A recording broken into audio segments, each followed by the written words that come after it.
বন্যার টাকা 12 কোটি টাকা থেকে 10 কোটি টাকা উধাও করে দেন। কত সুন্দর আমাদের দেশ, কত সুন্দর আপনাদের সমন্বয়। যাদেরকে জুতা দিয়ে পিটে এলেও মান সম্মান আমাদের ক্ষয় হবে, আপনাদের না। যাদের বাবা মায়েদের ধিক্কার জানাই যে সমন্বয়করা সার্জিস আলম, আমি নাম উল্লেখ করে বলতেছি, সার্জিস আলম, হাসনাত আবদুল্লাহ, নাহিদ। এই নাহিদ তো আরেক চোর। সে যদি চোর না হয়তো আগে একটা কাট বললে 48 ঘন্টা সময় থাকতো, কথা বলতে পারতাম, মিনিটটা কোনো রকম শেষ করার সময় পাইতাম। এখন 24 ঘন্টার সময়, দেখা যায় যে মিনিট রয়ে গেছে আমার 24 মিনিট কথা বলতে পারে নিয়ে গেছে। এ তো আরেকটা চোর। তাই আমি প্রতিটা চোরের কথা বলেছি, এই যে জিনিসগুলো দুর্নীতিগুলো করতেছে, এখন কেন আপনারা চুপ করে বসে আছেন? হয়তো বা আবু সাইদ আপনারা আমার কেউ না, মুগ্ধ আপনারা আমার কেউ না, সিনহা আপনারা আমার কেউ না, যে 57 সেনাকর্মী তারা আপনারা আমার কেউ না, কিন্তু তারা আপনার আমারই সম্পদ ছিল, আমাদেরই সম্পদ ছিল।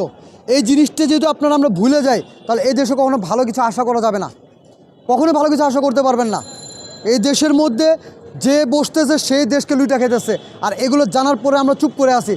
তাই এই দেশের ভিতরে ভালো কিছু আমরা কখনোই পাবো না। যদি আমাদের ভালো কিছু পাইতে হয়, যখন দেখবো আমরা যে একজন দুর্নীতিবাজ আমাদের এই সরকারি কর্মকর্তা হিসেবে বসে আছে, তখনই তাকে ঘর ধরে নামায় পিটানো দরকার।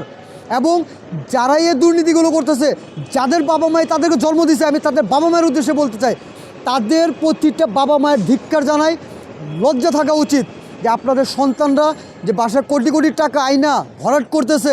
সিলেটে নাকি 12 কোটি টাকা দুর্নীতি, সার্জিস আলমের বাসায় 2 কোটি টাকা, এই হাসনাতের বাড়িতে 100 কোটি টাকা, এরকম তো আরও অনেক আছে। ওই যে আসিফ নজরুলের বাড়িতে কোটি 5 কোটি টাকা নিয়ে এক একজনকে ছেড়ে দেয়, 2 কোটি টাকা আরেকজনকে বর্ডার ক্রস করে দেয়।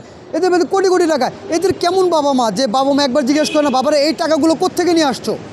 এই প্রতিটা টাকা বাংলাদেশের জনগণের অভিশাপের টাকা। এক একটা অভিশাপ 100টা বিষাক্ত সাপের চেয়ে বেশি। এগুলো কেন তার বাবা মা বলে না? আমি ধিক্কার জানাই। তাদের তো লজ্জা থাকা উচিত। এবং কি তাদের আত্মীয় স্বজনদের আমি বলি, তারাও কেউ বলতে পারে না তোমার ছেলে 5 লাখ টাকা 2 লাখ টাকা দামের মোবাইল ইউজ করে, 1 কোটি টাকা দামের গাড়ি ইউজ করে। গাড়িগুলো কোথেকে পায়? যে একটা শার্ট কিনা, নতুন শার্ট কেনার সামর্থ্য যার নাই, সে আজকে 2 কোটি টাকার গাড়িতে চলে ঘুরতেছে। কোথেকে আসছে টাকাগুলো?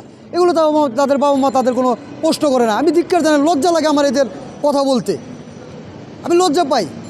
আর আমরা জনগণরা কেন মানে এত নিম্ন যে একটা মানুষ এত কিছু জানার পরে কেউ এগুলো প্রতিবাদ করি না?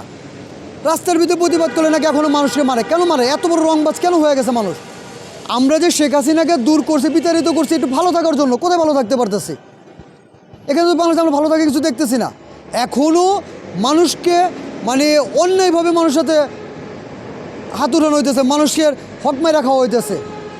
আমি তো বলতে চাই এদের মানে যারা বসে আছে এদেরকে, ওই আসিফ নজরুল একে আগে সবার আগে মারা। কারণ এই যদি আইনমন্ত্রী হিসেবে এখনও ওই জায়গায় বসে থাকে, বাংলাদেশের অনেক বড় বড় দুর্নীতিবাজ, অনেক বড় বড় অকারেজ থাকতে হবে। এই যে আগুন দিছে কিছুদিন আগে, এটা কালা দিছে। আপনি কি মনে করেন এই আগুনটা লাগছে? ইম্পসিবল। এই আগুনটার সাথে এখানের উপদেষ্টা সমন্বয়করা জড়িত আছে।